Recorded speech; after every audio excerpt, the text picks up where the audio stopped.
Once upon a time, in the quiet village of Umuokoro, where the cockcrow echoed across red earth and the palm trees waved like gossiping women, there lived a girl so beautiful that even the shy moon and the sun paused to admire her face, and even the young girls of the village could not hide their envy. Her name was Atinuke, and they said she was born just as the first rains touched the earth, when flowers bloomed without shame and birds sang with their full throat. Her name, Atinuke, meant the one who is cherished from birth. She brought laughter to her parents' small compound, like morning light on raffia mats. Atinuke was not just beautiful in the way of smooth skin or full hips.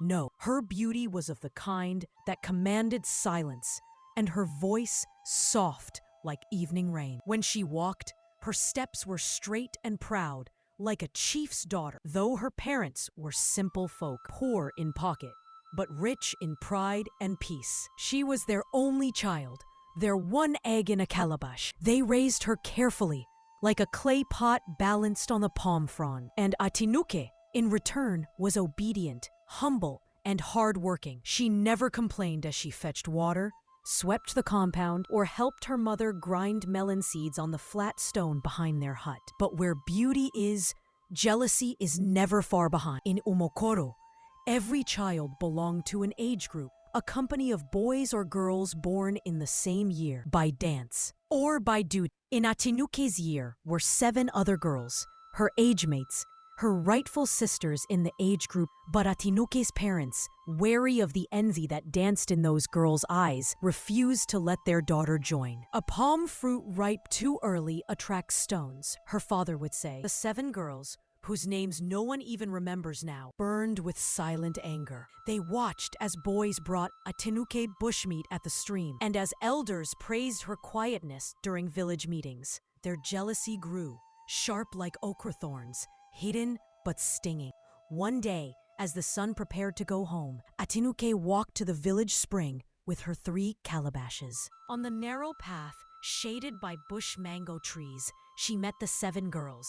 They greeted her with smiles, teeth sharp beneath their sugary voices. "Sister Atinuke, we are going to the New Yam Festival in 3 days. You know it's being held in Obinkita, not far from here. I want you to dance with us."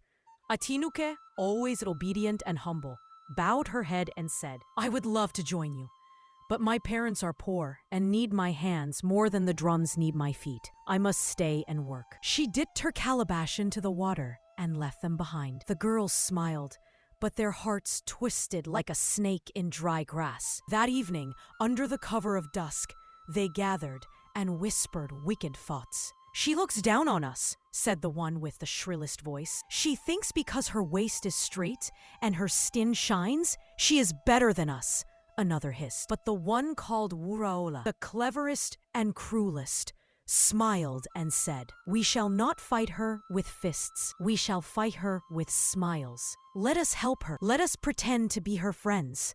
And when she trusts us, we lead her to the river." And so began their game. For the next few days, the 7 came to Atinuke's house with wide smiles and willing hands. They fetched water. They helped sweep. They pounded yam with loud songs. The village women looked on and whispered among themselves. Atinuke's mother frowned. "My daughter," she warned, "a fly that follows the corpse enters the grave. These girls, they carry laughter in their mouths, but bitterness in their hearts. Be careful." But Atinuke, gentle and grateful, nodded and said, "Mama, they are trying to be kind." When the day of the New Yam Festival arrived, Atinuke's parents were invited to attend. Her parents, hoping to keep her from temptation, gave her a mountain of work to finish before the festival, as if they had been waiting for this moment. "We know your heart may long for the dance, but duty comes first." They handed her a broom, a stone to polish the floor, a hoe to weed the compound, and 10 clay pots to fill with water. After they left, the 7 girls returned, dressed in their finest wrappers. They clacked and sang, pretending joy. "Atinuke, let us go! The drums are calling." She pointed to the broom, the pots, and the weeding. "I cannot go. My work is not finished." But Wuraola, the cruel one, smiled again. "We will help you, our sister." And so they did. They filled the pots, polished the floor, weeded the yard. When they were done, they danced in a circle and shouted, "Now, Atinuke, you have no excuse. Let us go. The moon will not wait." Atinuke hesitated, but only for a moment. "Just this once," she said. They set out together on the red path that led to Ituk Mbang. The road was lined with wildflowers. The sky above stretched wide like a mother's wrapper. They reached a river halfway to the festival town. It looked harmless, but its waters were not free. It had no bridge, only stepping stones and shallow parts where villagers waded. A powerful river spirit lived within, and by ancient law, all who crossed must return with an offering. Those who failed to offer food to the water spirit would be taken, dragged beneath to toil in the spirit's watery chambers. Her rule was simple. "If you cross my back, you must feed my belly. Bring food, or I shall keep you." The 7 girls, knowing this, had each hidden a portion of food beneath their wrappers. They had passed this way before. They knew the cost. But Atinuke, innocent and new to the world, brought nothing. She crossed with them to the next village without knowing. At the festival, the drums roared and even the trees swayed. Girls wore their finest beads, but Atinuke, in her simple clothes, shone brighter than all. The young men circled her like bees to nectar. They praised her, fed her, and crowned her the flower of the dance. The 7 burned with silent rage. When it was time to return, Atinuke's parents spotted her and scolded her gently. She explained that the work had been done, and the girls had persuaded her to come. Her mother told her to return home immediately. On the way back, they reached the river again. The 7 girls, wicked and well prepared, who hid small keys of food beneath their clothes earlier, bits of fufu and fish. They crossed the river one by one, each tossing her food into the water and whispering a prayer. Atinuke watched, her brows drawn. "Sisters, I did not bring anything. Please share with me, so I may also offer." They laughed like lizards on a hot stone. "The river accepts food when you pass, especially when you return. It's the law," one said, rolling her eyes. Atinuke's heart beat fast. "Please share with me. I didn't know. My parents did not tell me. We have nothing." But the girls all turned away. Not one offered her a single morsel. Their hearts were harder than dry yam. "You should have thought of that before," they said. Atinuke stepped into the water, walking on the stones. The river goddess, watching from beneath the surface, her hair flowing like seaweed, her eyes as clear as the morning dew, saw Atinuke's innocence. She had heard her soft plead, seen her outstretched hands, and felt the truth in her heart. A warm current passed beneath Atinuke's feet, and for a brief moment, the river became gentle, welcoming her to pass without harm. Just as Atinuke stepped gently into the shallow water, one of the jealous girls behind her whispered, "Now is the time. Let her beauty sink forever. If the river spirit won't take her, we will push her in." Before she could take her last step, 2 hands shoved her hard from behind. Atinuke stumbled forward, arms flailing, wrapper soaking, and plunged headfirst into the water. There was a scream, a splash, then silence. The water closed. The surface went still. The river, angered by the treachery of the girls, swallowed Atinuke whole. But not in rage. No, the goddess caught her gently beneath the surface, wrapping her in a bubble of air, keeping her alive but hidden from the world. Above, the girls looked at one another with crooked smiles. "That's the end of her. Beauty is nothing if it's at the bottom of a river." They laughed as they turned and walked away, their anklets jingling like the hiss of snakes. But the goddess had seen everything. The river had not forgotten. Lie may run faster than truth, but truth knows the way. When the morning cock crowed in Umuokoro, Atinuke's parents returned home with tired feet and cheerful hearts. But as they reached their compound, a strange silence greeted them. The gate was still locked. No smoke curled from the cooking fire. No sound of Atinuke humming while sweeping. They knocked.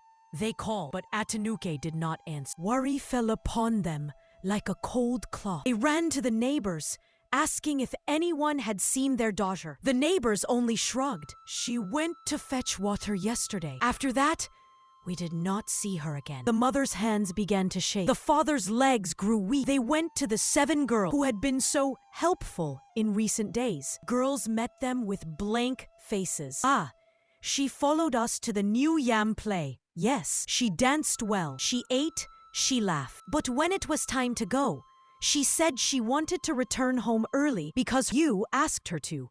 We thought she had reached before you. Lies coated their tongues like palm oil, and the parents, though disturbed, could not yet see through the fog. That night, the father, with a heart full of ache, took his staff and walked to the hut of the village juju man, a man so old his beard touched his belly. The juju man listened, closed his eyes, and threw down cowries onto the sand mat. The spirits whispered. She was pushed, he said, his voice thin like smoke. The river took her not by law, but by force. But she is not dead. The water goddess holds her, waiting for justice to rise. The mother cried. The father fell on his face, but the old man raised one trembling hand. But there is hope. The spirit is just. Take 1 white goat, a basket of eggs, and a piece of white cloth to the river. Offer them at dawn. If your offering is accepted, the river will spit her out 7 times. Catch her on the 8th, or she is gone forever. The father bowed low. He rose like a man who had been given back a portion of life. Then the juju man said again, the river will judge this one herself. Return home. Light no fire. Beat no drum. Let the spirit do her work. At first light, the parents took the offerings to the river. The goat bleated. The eggs glistened in their basket. The cloth danced in the wind. They laid them by the riverbank, knelt, and prayed. The water stirred. Then, a sudden splash. Atinuke shot out of the water like a fish caught by a god. Once, twice, thrice, 4 times, 5, 6, 7. On the 8th rise, her father leapt forward and caught her midair with trembling arms. He held her tightly as she coughed, gasped, and cried. Her body was wet. Her eyes held the memory of water and fear. The river calmed. The offering had been accepted. They returned home in silence. But this time, the silence was not grief. It was vengeance plotting. The father said nothing to the villagers. He told no one. He hid her within the compound and waited for the river spirit to judge things on her own, as the juju man said. That night, as the moon climbed high, the river rippled. From its calm surface rose the water goddess, tall as a palm tree, her skin glowing like moonlight on water, her hair long and alive like the current. But in the village, the 7 girls tossed and turned on their mats. Sweat rolled down their backs, even though the night was cold. In their dreams, they saw the river. They saw Atinuke's eyes. One by one, they awoke, breathless, shaking, crying without knowing why. The 3rd girl, Worola, opened her door to fetch water. The river was not nearby, yet her feet touched water at her doorstep. It was cold. It moved. She screamed. The other 6 came out, and what they saw made their legs grow weak. The river had left its bank. It had come into the village, quietly, without thunder, like a thief who had been patient for too long. Before they could run, the river rose like smoke around them. Tried to shout, but water filled their mouths. They turned to flee, but the ground beneath them turned soft. The river had turned the earth to sponge. Then she appeared, the goddess, floating above them in her full glory. Her voice rolled like thunder mixed with flute. You who wear beauty on your necks, but poison in your hearts, do you think the water forgets? She raised her hand. You who refused mercy shall not be given any. She clapped once, and the water wrapped around the 7 girls like a giant serpent. They screamed.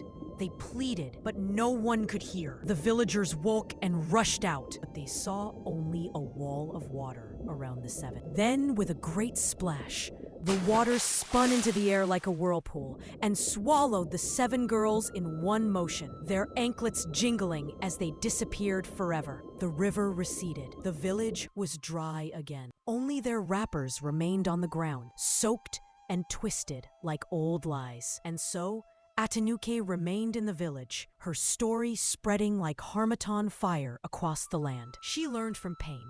Moral lesson of this story is that jealousy may wear a smile, but it always leaves a scar. Those who plot evil for the innocent often fall into the trap they dig. If you enjoyed this story, don't just carry it in your chest. Share it like fire on a cold night. Like the video, comment your favorite part, and subscribe for more stories that carry both truth and thunder.